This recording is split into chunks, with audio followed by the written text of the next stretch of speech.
Good morning, good morning, good morning. I'm Gary, and this is Hurricane Larry coming to you live from St. John's, Newfoundland. Here, it's 2 a.m. on Saturday, September 11th.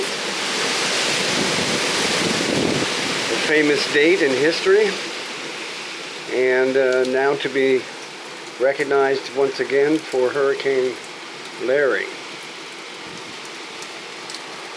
That tree is about 80 feet high.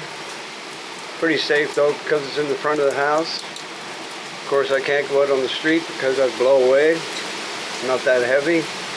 And Larry has been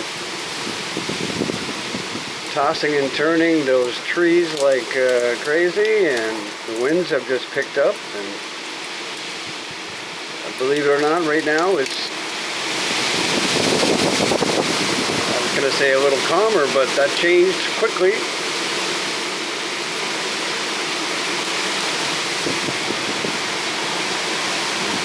Okay, Hurricane Larry presently on the go here in St. John's. We'll get back to you, give you an update.